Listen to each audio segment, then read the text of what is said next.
सनातन के सबसे बड़े मेले महाकुंभ में शाही स्नान की तिथियों से अलग 5 फरवरी को देश के प्रधानमंत्री नरेंद्र मोदी के प्रयागराज पहुंचने की खबर है। 5 फरवरी को प्रधानमंत्री मोदी संगम में डुबकी लगाने वाले हैं। 13 फरवरी को महाकुंभ की शुरुआत हुई। 14 जनवरी को महाकुंभ में पहला शाही स्नान हुआ और आगे जो शाही स्नान की तारीखें हैं वो 29 जनवरी की हैं, जब मौनी अमावस्या है। उससे आगे शाही स्नान की तारीख 3 फरवरी की है। उस दिन वसंत पंचमी है। फिर माघी पूर्णिमा है 12 फरवरी को, उस दिन भी शाही स्नान है। और उसके बाद आखिरी शाही स्नान है महाशिवरात्रि के दिन, और वो तारीख पड़ रही है 26 फरवरी की। लेकिन प्रधानमंत्री मोदी 5 तारीख को प्रयागराज पहुंचने वाले हैं। महाकुंभ के लिहाज से ये एक सामान्य दिन और एक सामान्य सी तारीख है, ना कोई बड़ा योग है। फिर भी देश के प्रधानमंत्री 5 तारीख को महाकुंभ क्यों पहुंच रहे हैं? 5 तारीख ही आखिर मोदी ने क्यों चुनी? हालांकि महाकुंभ से हटकर थोड़ा सियासी योग देखें तो 5 तारीख महत्वपूर्ण है। देश की राजधानी दिल्ली में 5 तारीख को वोटिंग होगी और यदि 5 तारीख को तय माना जाए तो जिस दिन प्रधानमंत्री नरेंद्र मोदी प्रयाग में कुंभ में डुबकी लगा रहे होंगे, उसी दिन दिल्ली में दिल्ली की 1,50,00,000 से ज्यादा के वोटर्स अपने नए निजाम को चुनने के लिए वोट कर रहे होंगे। कोई इस बात को माने या ना माने, लेकिन देश के प्रधानमंत्री का कोई कदम बेवजह नहीं होता। उसके पीछे एक बड़ा संदेश छिपा होता है। बीते 10 सालों से देश की जनता ने मोदी को जितना देखा, जितना समझा, उससे इस बात को नकारा नहीं जा सकता।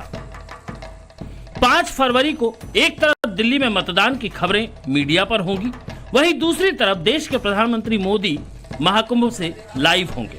मोदी की गंगा में महाडुबकी मीडिया पर छाई हुई रहेगी।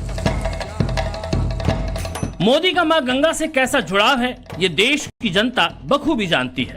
जब पहली बार साल 2014 में मोदी ने वाराणसी से लोकसभा चुनाव लड़ा था, तब उन्होंने कहा था कि उन्हें मां गंगा ने बुलाया है।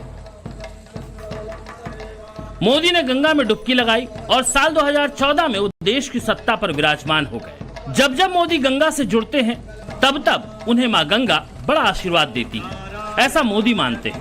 वाराणसी से तीसरी बार चुनाव लड़ा और मां गंगा का उन्हें रिकॉर्ड जीत के तौर पर आशीर्वाद मिला और तीसरी बार वो देश के प्रधानमंत्री बने। भारत के संविधान के प्रति सच्ची श्रद्धा और निष्ठा रखूंगा।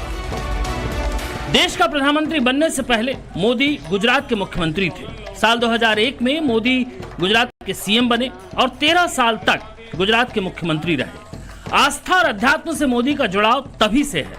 ये साल 2004 की तस्वीरें हैं, जब नरेंद्र मोदी ने क्षिप्रा नदी के तट पर हर 12 साल में आयोजित होने वाले उज्जैन सिंहस्थ मेले में डुबकी लगाई। संगम में डुबकी लगाते वक्त हो सकता है वो दिल्ली का नाम भी न ले, लेकिन बगैर नाम लिए मोदी दिल्ली की जनता तक अपना संदेश पहुंचाने में कामयाब होंगे, इसकी तो गारंटी है। और यही विरोधियों की सबसे बड़ी चिंता है। देश की सत्ता पर विराजमान मोदी तीसरी बार देश के प्रधानमंत्री बने हैं, लेकिन देश की राजधानी दिल्ली उनके करिश्मे से अछूती है। 1993 में जब दिल्ली विधानसभा का गठन हुआ था और पहली बार चुनाव हुए थे, तब बीजेपी को 70 में से 49 सीटें हासिल हुई थी और बीजेपी की सरकार बनी थी। लेकिन तब से अब तक दिल्ली में कुल 7 चुनाव हो चुके हैं, जिसमें 3 बार कांग्रेस और 3 बार आम आदमी पार्टी की सरकार रही है। इतनी ताकत, इतना प्रभाव होने के बावजूद दिल्ली क्यों दूर खड़ी है, इसका अंदाजा बीजेपी भी नहीं लगा पा रही है। अब ये 8वां चुनाव है। बीजेपी को इस बार पूरी उम्मीद है कि सत्ता परिवर्तन होगा। आम आदमी पार्टी को छोड़ लोग बीजेपी को चुनेंगे। दिल्ली का चुनाव बीजेपी की अग्नि परीक्षा है, लेकिन महाराष्ट्र और हरियाणा की जीत से उत्साहित बीजेपी ने पूरा जोर भी लगा दिया है, ताकि 31 साल बाद बीजेपी जीत का जश्न मना सके। दिल्ली में 5 तारीख को मतदान है। जनता क्या फैसला लेती है, सब कुछ उसी पर निर्भर है। लेकिन मां गंगा से निश्चित ही मोदी दिल्ली जीत का आशीर्वाद लेंगे।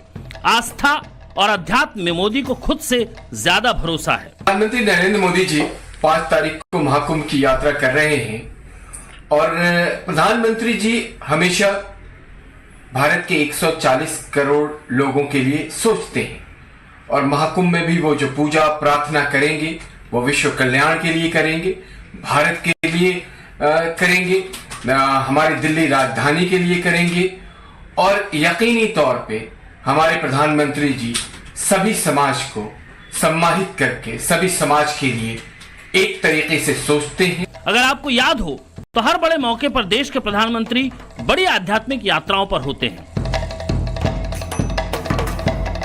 साल 2019 की तस्वीरें याद करिए। केदारनाथ की गुफाओं में मोदी का यह ध्यान पूरी दुनिया का ध्यान खींच गया। 2019 का लोकसभा चुनाव अभियान खत्म हुआ था और मोदी ने मंदाकिनी नदी के पास 11,755 फीट ऊपर स्थित केदारनाथ मंदिर की परिक्रमा की और फिर मंदिर के पास इस गुफा में ध्यानमग्न हो गए। मोदी इन गुफाओं में पहाड़ी पारंपरिक पोशाक पहनकर ध्यान मुद्रा में बैठे थे और तकरीबन 30 मिनट तक उन्होंने ध्यान किया। ऐसे ही साल 2024 में जब लोकसभा चुनाव का अंतिम चरण हो रहा था, 1 जून को लोकसभा चुनाव के अंतिम चरण की वोटिंग थी। उस दौरान भी प्रधानमंत्री नरेंद्र मोदी आध्यात्मिक यात्रा के लिए निकल गए थे। 30 मई से 1 जून के बीच में प्रधानमंत्री नरेंद्र मोदी गए थे कन्याकुमारी के समुद्र तट से 500 मीटर भीतर विवेकानंद रॉक मेमोरियल में। तकरीबन 24 घंटे ध्यान मंडपम में प्रधानमंत्री मोदी ने ध्यान लगाया था। जिस ऊंची चट्टान पर मोदी ने ध्यान लगाया था उस जगह पर स्वामी विवेकानंद ने भी ध्यान किया था। तमिलनाडु के रामेश्वरम में भी मोदी ने अनुष्ठान किया था। 21 जनवरी 2024 को अयोध्या के राम मंदिर में रामलला की प्राण प्रतिष्ठा से ठीक पहले की तस्वीर है ये। ऐसे ही काशी कॉरिडोर के लोकार्पण के मौके पर भी देश के प्रधानमंत्री ने 13 दिसंबर 2021 को कड़ाके की ठंड में गंगा में डुबकी लगाई थी। इसी के बाद यूपी में विधानसभा चुनाव हुए थे और ये 1985 के चुनाव के बाद पहली बार था जब कोई सरकार अपना 5 साल का कार्यकाल पूरा करके दोबारा उत्तर प्रदेश में पूर्ण बहुमत के साथ सत्ता में लौटी थी और विरोधी चारों खाने चित्त हो गए थे। अब एक बार फिर मोदी महाकुंभ पहुंच रहे हैं। फिलहाल तारीख 5 फरवरी की तय की गई है। हालांकि ये भी खबर है कि केंद्रीय गृह मंत्री अमित शाह 27 जनवरी को प्रयागराज आ सकते हैं। वहीं उपराष्ट्रपति महाकुंभ में 1 फरवरी को पवित्र डुबकी लगाने पहुंच सकते हैं और राष्ट्रपति का भी 10 फरवरी को दौरा संभावित है। लेकिन देश भर की नजर मोदी के महाकुंभ पहुंचने पर टिक गई है। व्यवस्थाओं से लेकर सुरक्षा इंतजामों के बीच जब इस दिव्य और भव्य महाकुंभ में मोदी महाडुबकी लगाएंगे तो निश्चित ही दिल्ली समेत देश की 100 करोड़ हिंदू आबादी इस नजारे की गवाह बनेगी। लेकिन विरोधियों को ये महाडुबकी डराएगी, खासकर दिल्ली में। ब्यूरो रिपोर्ट, टाइम्स नाउ, नव भारत।